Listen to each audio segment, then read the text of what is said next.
बहुत समय पहले की बात है। एक महात्मा के आश्रम में कई सारे शिष्य रहे अपनी दीक्षा पूरी कर रहे थे। एक दिन उन महात्मा के पास उनके गुरु का एक संदेश आता है कि उन्हें अपने आश्रम की देखरेख के लिए, पूरा आश्रम संभालने के लिए एक ऐसे शिष्य की आवश्यकता है जो उनके बाद उनके मठ को देख सके। वह अब वृद्ध हो गए हैं, उन्हें एक योग्य शिष्य की आवश्यकता है। महात्मा गुरु का संदेश मिलने पर अपने 10 शिष्यों को अपने समक्ष बुलाकर उन सभी को गुरु के मठ अगले गांव जाने के लिए कहते हैं। सभी शिष्य महात्मा से आज्ञा ले मठ की तरफ निकल जाते हैं। उनके निकलते ही महात्मा का एक दूसरा शिष्य उनके पास आकर कहता है कि मुनिवर, गुरुदेव ने तो केवल एक योग्य शिष्य को बुलाया था, लेकिन आपने तो 10 भेज दिए।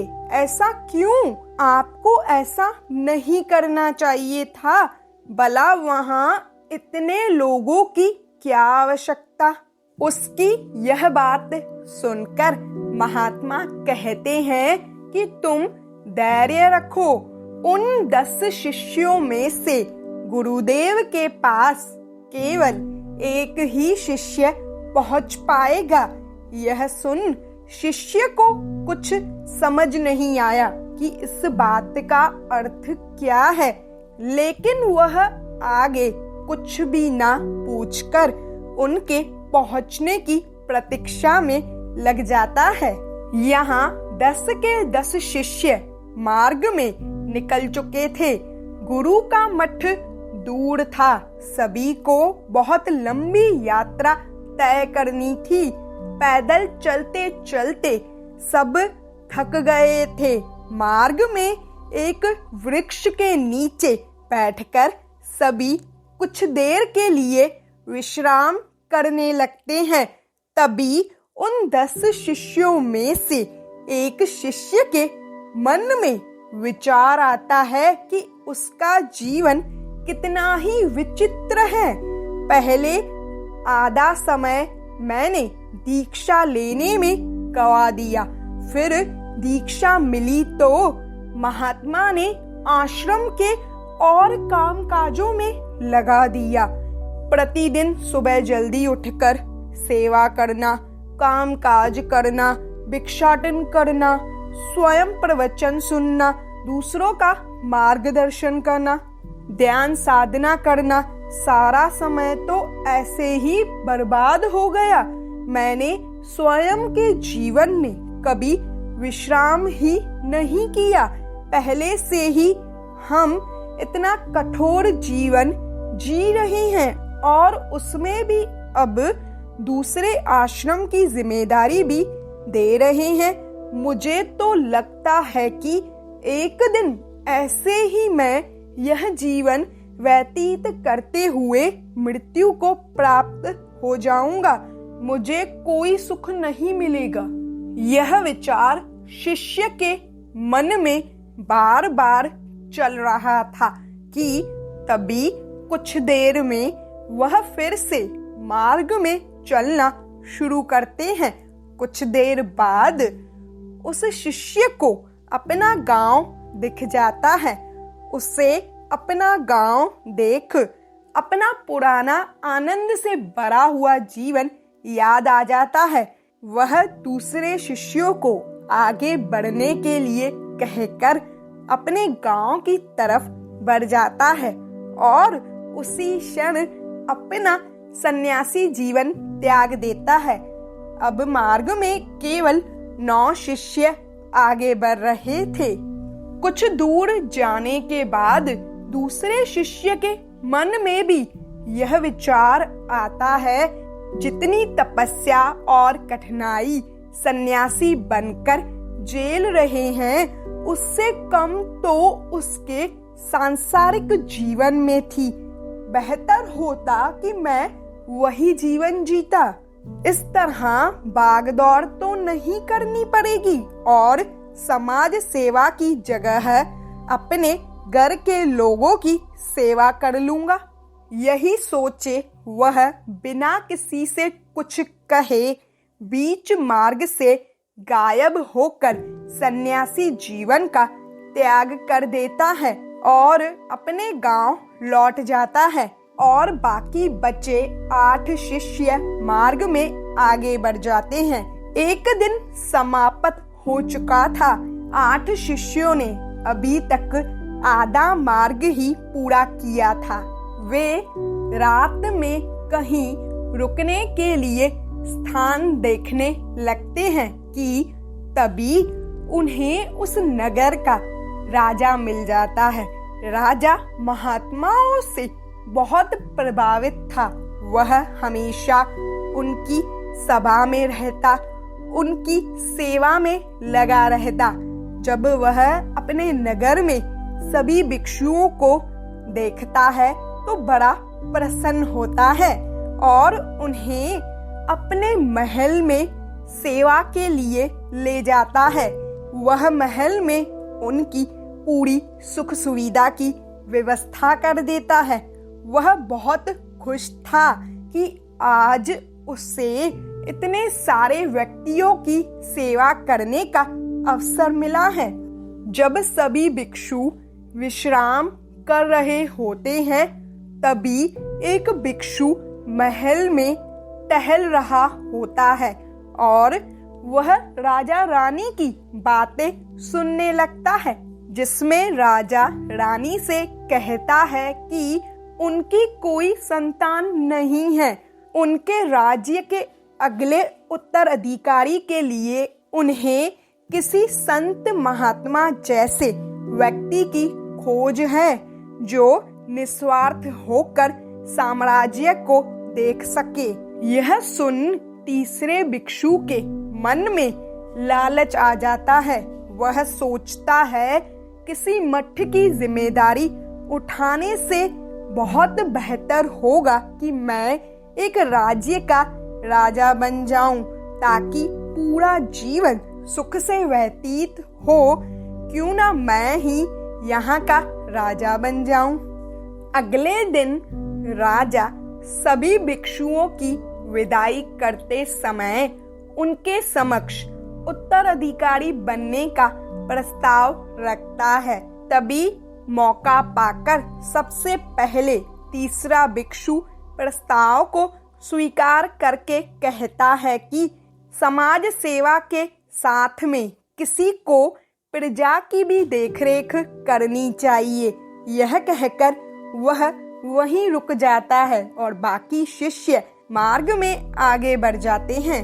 बाकी बच्चे सभी शिष्यों में से 5 शिष्यों के मन में भी लालच आ जाता है कि जब अन्य शिष्य लौट गए तो वह मठ जाकर क्या करेंगे। उन्हें भी यह सन्यासी जीवन त्याग देना चाहिए। उन्हें इतनी साधना करके वैसे भी कुछ नहीं मिलने वाला है। यही सब सोचकर एक एक करके सभी शिष्य अपने दिशा मार्ग से अलग होकर लौट जाते हैं। अंत में 2 शिष्य बचते हैं। 9वां शिष्य 10वें से कहता है, सब चले गए किंतु तुम और मैं साथ रहेंगे और मठ जाएंगे। दोनों आगे बढ़ जाते हैं। मार्ग में वे एक गांव में भिक्षाटन करने के लिए चले जाते हैं। 9वें शिष्य को भिक्षाटन के लिए एक बहुत ही सुंदर कन्या दिख जाती है। वह उस गांव की सबसे सुंदर स्त्री थी, जिस पर सब मोहित थे। उसे देखकर उस शिष्य को उस स्त्री से विवाह करने की इच्छा मन में उत्पन्न होती है। वह उस समय सोचता है कि कब तक मैं ध्यान करूंगा, प्रवचन दूंगा, ब्रह्मचर्य का पालन करूंगा। इतने समय से यह सब करके मुझे कोई परिवर्तन नहीं दिख रहा है। यह सब व्यर्थ है। इससे बेहतर होगा कि मैं पुनः सांसारिक जीवन शुरू करूं। और वह उसी कन्या के समक्ष रह जाता है। अंत में केवल एक ही शिष्य बचता है।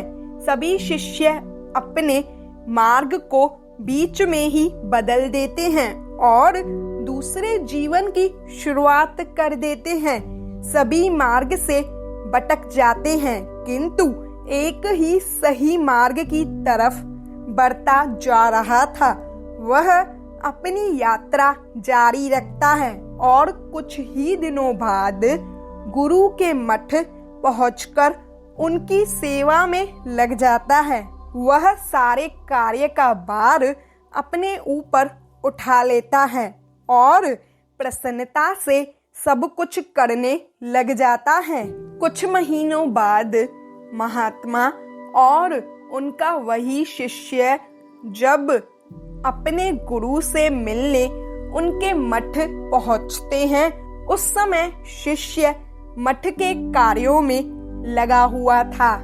यह देख शिष्य महात्मा से पूछता है कि मुनिवर, हमने तो 10 शिष्यों को भेजा था, किंतु यह तो केवल एक ही शिष्य है। ऐसा क्यों? बाकी सब कहाँ गए? तब महात्मा मुस्कुराकर कहते हैं, मैं यही तुम्हें दिखाना चाहता था। यह शिष्य कार्यों के प्रति निष्ठावादी है, ईमानदार है।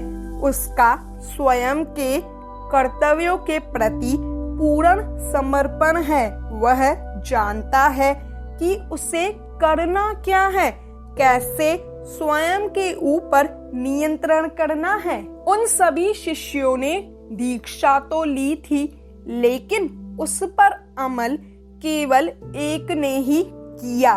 बाकी सब अपने उद्देश्य मार्ग से भटक गए, क्योंकि उनका मन कभी यहाँ था ही नहीं। वह अब भी स्थिर नहीं है। वह आगे भी भटकेंगे, क्योंकि वह स्वयं यह नहीं जानते कि उनका लक्ष्य क्या है, जीवन का उद्देश्य क्या है। मैंने इसीलिए 10 शिष्यों को भेजा था, ताकि यह देख सके कि कौन इस परीक्षा को पास करता है। परिणाम तुम्हारे सामने है। जीवन में किसी भी मार्ग पर चलने के लिए भीतर से स्वयं का धैर्यवान होना, एकाग्रत होना और अपने लक्ष्य के प्रति पूरी तरह से डूबना आपको उस उन्नति तक के मार्ग पर ले जाता है। नहीं तो आप मार्ग से भटक जाते हैं। जीवन में बाधाएं आती हैं, लेकिन आपको उनके आगे हार नहीं माननी है। उस पर विजय प्राप्त करके आगे बढ़ना है। इसने भी यही किया। स्वयं पर नियंत्रण करके इच्छा और लालच सबका त्याग कर दिया और अपने लक्ष्य के तरफ एकाग्रत रहकर उसे प्राप्त कर लिया। और बाकी के 9 शिष्य मार्ग में भटक गए। उस शिष्य को उनका दायित्व पूरा करते देख उस शिष्य को महात्मा की यह बात पूरी तरह से समझ में आ जाती है और वह कुछ दिन उस मठ में रहकर महात्मा के साथ पुनः लौट जाता है। यदि जीवन में कुछ प्राप्त करने का हमने कोई मार्ग चुना है, निर्णय लिया है, तो उस काम को पूरे समर्पण भाव और एकाग्रता के साथ करते हुए मार्ग में बढ़ना चाहिए। तभी आप मंजिल को पा सकते हैं, क्योंकि मार्ग में बहुत सी बाधाएं हमें मिलती हैं। उससे हम किस तरह पार करते हैं, यह हमारी योग्यताओं को दर्शाता है कि हम कितने योग्य हैं।